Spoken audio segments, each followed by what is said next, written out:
How about you, Jenny? Do you have a question for Patricia? Well, even through the Second World War, Sweden stayed neutral. And we haven't seen war in such a long time that we're not even considering ourselves a patriotic country.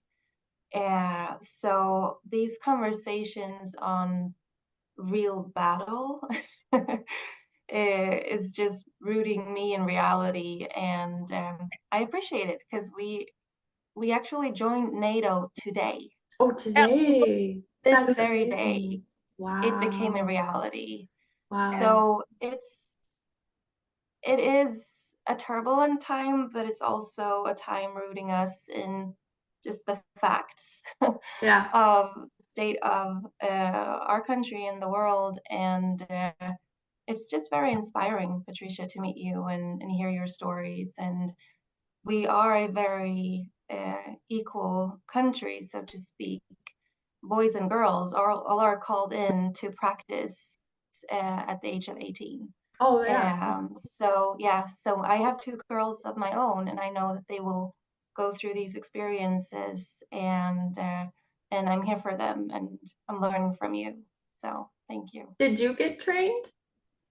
No, Oh, so this is the now rules have times. changed. Yeah, so much has changed, and is Wow. changing. And Yeah. so Oh, that's yeah, interesting. yes. And I had never heard of that whole 18-year-old thing until I started resettling Russian refugees. Um, and then I started hearing about it in other countries like Germany and yeah, I didn't think you guys had that. But what about you, Dort? Do you have that where they're 18 and they go get Yeah, militia trained? they draft everyone here in Norway too, both boys and girls, from 18. But up until the Ukrainian war, it has been like they've been able to pick just the top of the top, if you know what I mean. So Oh, so you didn't uh, get trained either. no, when back in my days, it was voluntary for women.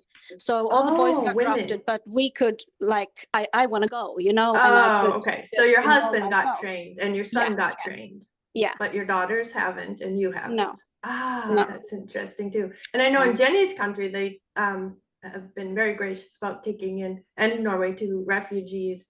Um, and especially like with the Ukraine war, you've been very helpful. Your we have a country lot. Yeah. and you too. Okay, love it.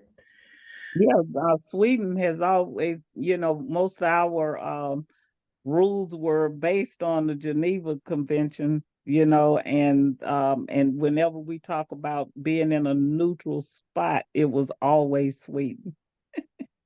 That was the most neutral place to go. Mm, And yeah. so we still, right now in the United States, we still serve volunteer.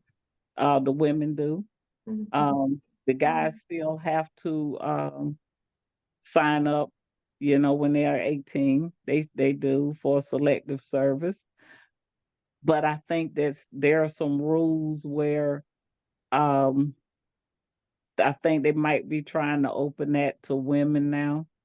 Um I think it's been getting some pushback.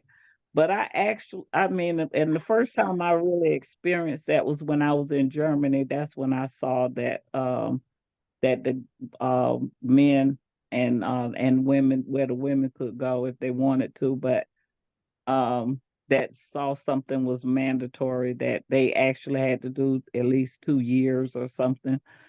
And I was thinking, that's really not a bad idea. It's really not a bad idea. But I don't know if the United States is ready to force women to do that too.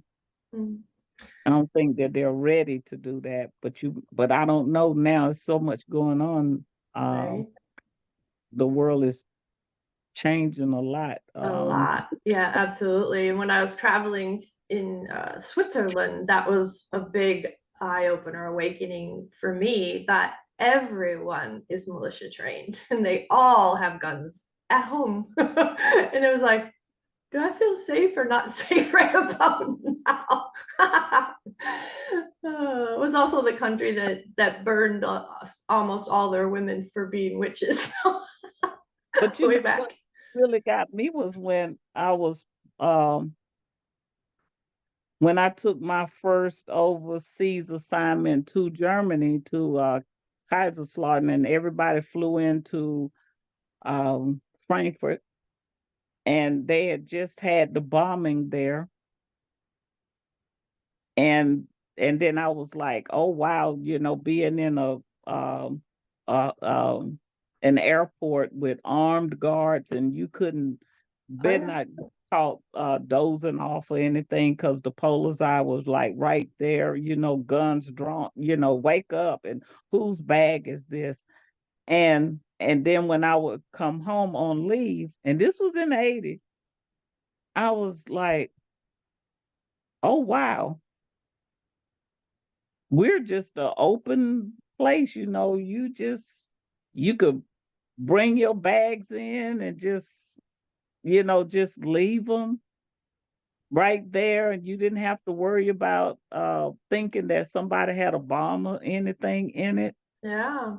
Um, And then times changed here too. it's changed. Yeah.